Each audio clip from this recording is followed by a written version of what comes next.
đứt đấy Liệt đấy rồi hả? vô phải làm gì đấy Mặc cái mì. Đây này đây mà chị nóกินข้าวสามัคคีน้ำกันเด้อ นี่บ่วงนี่ บ่วงพิเศษ บ่พิเศษได้นี่บ่บ้านนอก ที่ว่าได้กูเอ้ยจางสงสารอยู่กับเจ้าอมตลอดปลอดภัยเลย กินข้าวน้ำข้นจนเด้อพี่น้องมื้อนี้ บ่วงบ่มีเนาะ บ่วงกับบ่มี เนาเป็นตลาด ที่ว่าคนเราเขา เฮ็ดก้อยกินก็ดีแหละสิตอนมื้อเชื่อกันเชื่อเลยบ่ว่าเฮ็ดก้อยกินก็ดีแหละมักของนั้นล่ะเฮ้ยยัง มีnhà mút đây nè từ đấy เฮ็ดก้อยหน้าบ่มีบัดนี้พ่อเฮายืมมาได้ได้เฮาแดงซะนี่ก็แล้วแดงคักของมา คักเนาะแจ่วเพี้ยมา ชี้กันมั้ย anh này cốp má anh là mời bao này. bao huột bao bao nhặt chàng diệp rồi này Làm điều nè bao bao กินข้าวพี่น้อง อย่างเดียว แกงควายเด้อ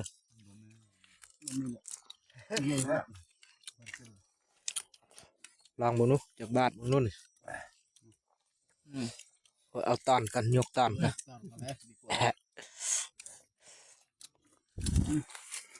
จับเลยไม่ต้องเอาไปตับ bê toàn qua buông ấy เมื่อไรเมื่อบวกมันเด้อ จังหวะจังเมื่อบ่เมื่อ เมื่อบวกมันเนาะ เมื่อแล้วนะ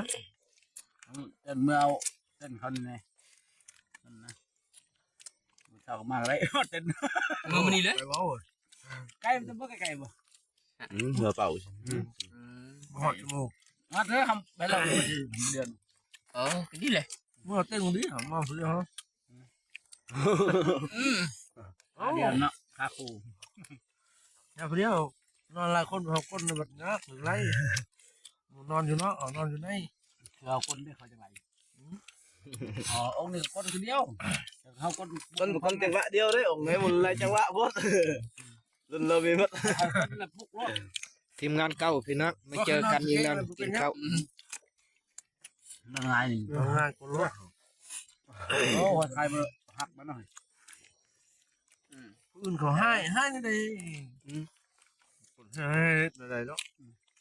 ลูกให้เขาอ่ะเขาไปทำเขาทำนะ บ่บึง เนี่ย บ่ว ก็ ง เลย แต่ละคนเนาะแม่ บ่วงรุ่นโหดๆเลย บอกไม่หน่อย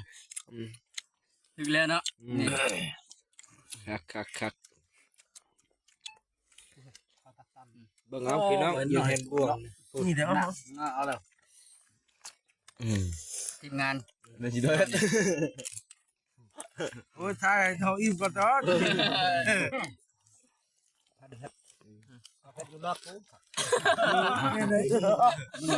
นจะมาทำนี่เนาะ เรียนออมอยู่นี่เนาะจัก10รอบ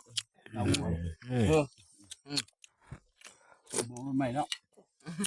ก็กินเด้อ ทอดแท้เดียวยังครบ4ก้าน buông phong thê อย่ามันมือนึงเอาเมื่อ bây giờ cái hai đấy buông เก็บมาเลยเนาะ มีต เดี๋ อ ยวน นี้เราขักแบบบ่วงกินทิมนี่เราล่ามเลยพี่ช่าง โอ้รับบุญด้วย รับบ่วงกินทิมกินเลยทิมเลยไม่ได้ล่างอีกตัวนี้มันยากตัวล่าง ทำได้เหรอมือตัดไม้ลงได้แล้วนี่ตัวนี้เลย